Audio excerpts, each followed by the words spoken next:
Émilie qui demande quels sont les différents usages du verbe tsukeru, tsukemasu, puisque effectivement ce petit verbe qui de base veut dire coller, appliquer, fixer, il peut effectivement se retrouver dans plein d'expressions différentes au quotidien.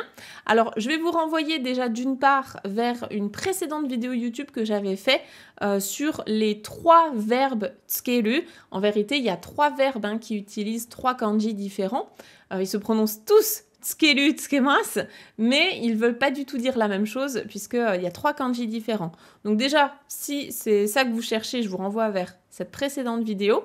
Là, aujourd'hui, je vais juste me concentrer sur le kanji de tsukeru, donc vraiment celui qui signifie coller, appliquer, et on va le voir dans plusieurs expressions différentes.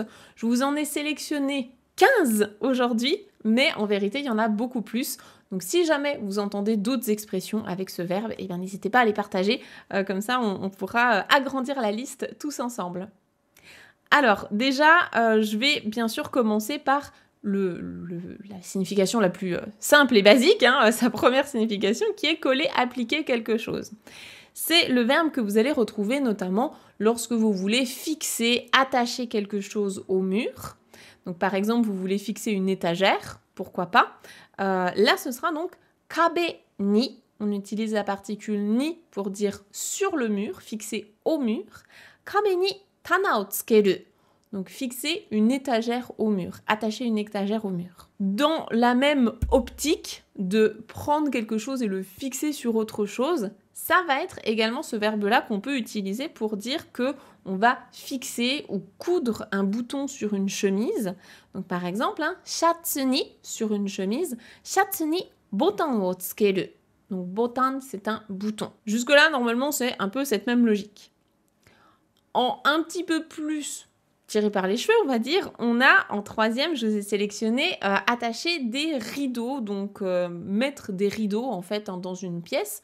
On va décorer une pièce avec des rideaux.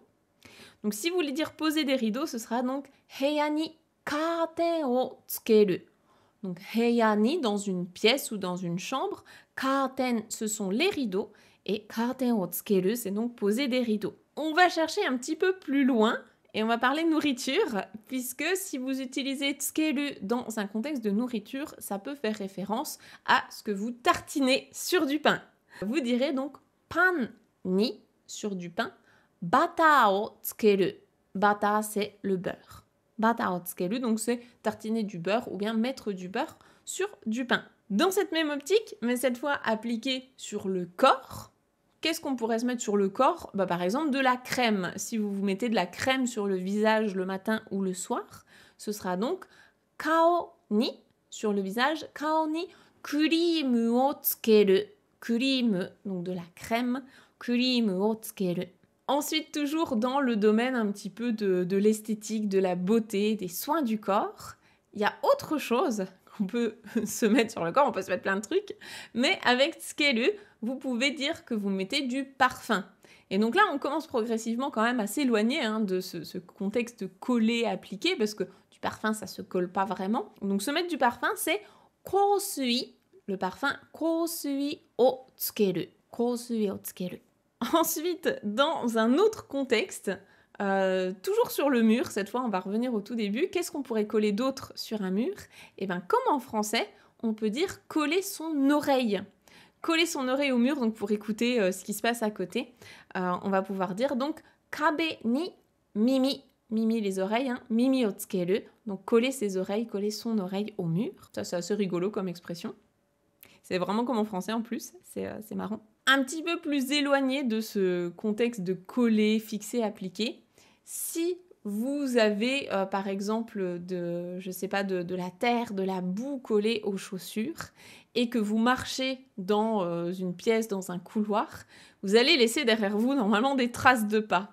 Et justement pour dire en japonais laisser des traces de pas, on va utiliser tsukeru avec le nom ashi-ato. Ashi-ato, c'est donc des traces de pas, et ashi-ato o tsukeru, c'est laisser des traces de pas derrière soi. En 9, je vous ai sélectionné cette fois peut-être un double usage sur la nourriture. Tout à l'heure, on avait le beurre, mais si vous dites tsukete taberu, c'est donc manger en appliquant et bien ça va super bien fonctionner avec la sauce soja. La sauce soja en japonais, c'est shoyu.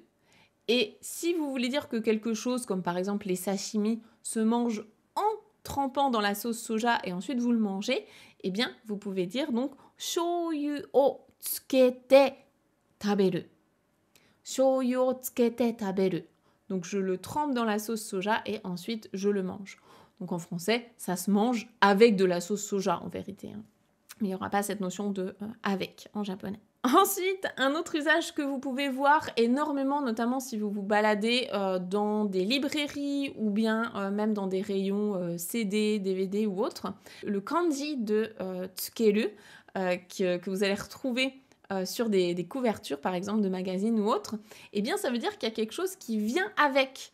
Il y a quelque chose qui est collé avec ou qui est offert avec, qui vient avec. Donc par exemple, une carte, vous pouvez joindre une carte à un cadeau, ou bien vous pouvez joindre un CD à un livre, ou bien vous pouvez joindre à l'inverse un cadeau à un CD, en fonction de ce que vous achetez. Eh bien, si vous voulez dire ça, vous pouvez dire donc kado o tsukeru, donc joindre une carte à quelque chose. Et encore une fois, ce à quelque chose, ce sera toujours la particule ni. Donc kado o tsukeru, ça veut dire vous joignez une carte à un cadeau ou à autre chose. Et donc ce petit tsukeru, vous allez le retrouver dans plein de contextes. Hein. Si vous vous baladez dans les librairies au Japon, vous pouvez voir, il y a souvent des choses qui sont offertes avec. Typiquement, si vous achetez des livres de langue, il peut y avoir un CD qui est offert pour travailler l'écoute. Voilà, ce genre de choses. Donc, ce sera le petit kanji de tsukeru. C'est un kanji qui peut être intéressant au niveau GLPT4, GLPT3. Ensuite, là, on s'éloigne vraiment beaucoup plus. On va sur d'autres expressions qui sortent un petit peu du cadre de fixé-appliqué. En 11, je vous ai sélectionné le maru. Maru o tsukeru. Maru, c'est un rond, un cercle.